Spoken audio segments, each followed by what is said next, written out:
62 లక్షల మంది ప్రజల్లో మెడ్ప్లస్ బ్రాండ్ మెడిసిన్స్ కి మారడం వలన 915 కోట్ల రూపాయలు సేవ్ చేసుకున్నారు. అదే మెడిసిన్స్ అదే క్వాలిటీతో 50 to 80% డిస్కౌంట్. సో అంటే ఇన్హేలర్ గురించి కూడా కొద్దిగా జనాల్లో ఒక అభిప్రాయం ఉంది. అంటే ఇది చివరాకరణ ఇచ్చేది, అది బాగా తీవ్రం ఉంటేనే ఇన్హేలర్స్ ఇస్తారు, సో ఇది ఇస్తే దానికి బానిస అవుతారు అని చెప్పేసి కొంతమంది అనుకుంటారు. యాక్చువల్గా అలవాటు అవుతుంది, అదే రకంగా అది లేకుంటే ఉండలేరు.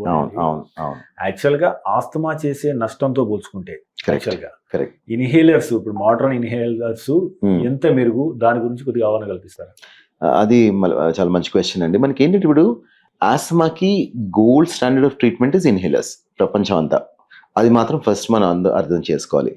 ఇది బాగా రీసెర్చ్ చేసి సైడ్ ఎఫెక్ట్ ప్రొఫైల్స్ చూసి చేసిన రికమెండేషన్ ఇది. సో ఈ జీనా గైడ్ లైన్స్ వాటిల్లో కూడా inhalers are the first line of treatment. Inhalers ఏంటంటే మనకి అతి తక్కువ మోతాదులో మైక్రోగ్రామ్ డోసెస్లో డైరెక్ట్ లంగ్స్కి ఇచ్చే మెడిసిన్ త్రూ అ స్పేసర్ అనమాట. సో వాళ్ళు ఇన్హేల్ చేస్తారు, లంగ్స్లోకి వెళ్తాయి, అక్కడే పనిచేయాలి కదా, సో లంగ్స్లో పనిచేస్తాయి and the effect is perfect. Systemic absorption అంటే ఇదే మెడిసిన్స్ మన బ్లడ్లోకి వెళ్ళి వేరే ఆర్గన్స్కి వెళ్తే సైడ్ ఎఫెక్ట్స్ వస్తాయి. సో ఇలా డైరెక్ట్గా లంగ్లో ఇవ్వడం వల్ల పిల్లలకి సైడ్ ఎఫెక్ట్స్ చాలా తక్కువ ఉంటాయి, యాక్చువల్లీ ఉండవు. మన కరెక్ట్ డోసెస్లో వాడితే, రికమెండెడ్ డోసెస్లో అండ్ కొంచెం రెగ్యులర్గా చెక్ చేసుకోవడం చేస్తే ఆల్మోస్ట్ నెగ్లిజిబుల్ సైడ్ ఎఫెక్ట్స్. ఈ ఆస్తమా సరిగ్గా కంట్రోల్ కాకపోతే మనం రొటీన్లో చూస్తాం. ఇన్ఫాక్ట్ ఈరోజే ఒక బాబు క్లినిక్కి వచ్చాడు, వాడికి ఏంటంటే ఎవ్రీ మంత్ ఆస్తమా సిమ్టమ్స్ ఉంటున్నాయి.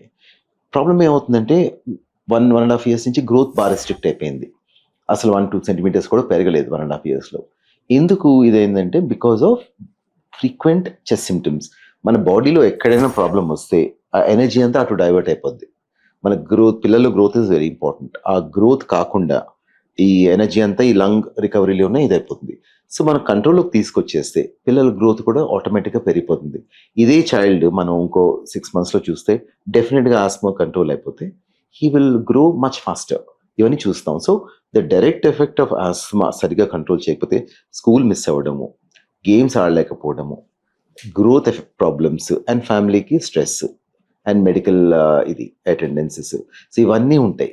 సో మనం ఇంత ఈజీ కండిషన్ని ఇంత ప్రాపర్గా మేనేజ్ చేసేస్తే ఎందుకు చేయలేము. దానికి వన్ ప్రాబ్లం ఏంటంటే టాబు. ఓకే, ఆస్తమా అమ్మో మా పిల్లలకి రాకూడదు అని, but it's very common. 20 to 30% of Indian children have some form of asthma. ఇది మోస్ట్లీ మైల్డే ఉంటుంది, మోస్ట్లీ తగ్గిపోతాయి కూడా. కానీ వచ్చినప్పుడు మనం టైమ్లీ ట్రీట్మెంట్ తీసుకొని, ఇన్ఫ్యాక్ట్ చాలామంది మన ఇండియన్ పిల్లల్లో మనం టైంకి ట్రీట్ చేసి కొన్నాళ్ళు వాడుకుంటే మెడిసిన్ సరిగ్గా ఆ తగ్గే ఛాన్స్, ఫ్యూచర్లో డిసపియర్ అయ్యే ఛాన్స్ కూడా ఎక్కువగా ఉంటుందని నేను నా అబ్జర్వేషన్. అది డిఫరెన్స్ వెస్ట్రన్ వరల్డ్లో ఏంటంటే, for example UK, Australia, New Zealand, నా ఎక్స్పీరియన్స్ ప్రకారంగా పిల్లలకి ఒకసారి ఆస్మా వస్తే చాలా రోజులు ఉంటుంది. ఎందుకంటే it's different type of asthma, environment ఏదో సంథింగ్ డిఫరెంట్. కానీ మన పిల్లల్లో కరెక్ట్ ట్రీట్మెంట్ పెడితే తగ్గిపోయి మళ్ళీ రాకుండా కూడా సిమ్టమ్స్ ఉంటున్నాయి. సో అది ఒక డిఫరెన్స్ ఉంది. సో అది మన అడ్వాంటేజ్ అది.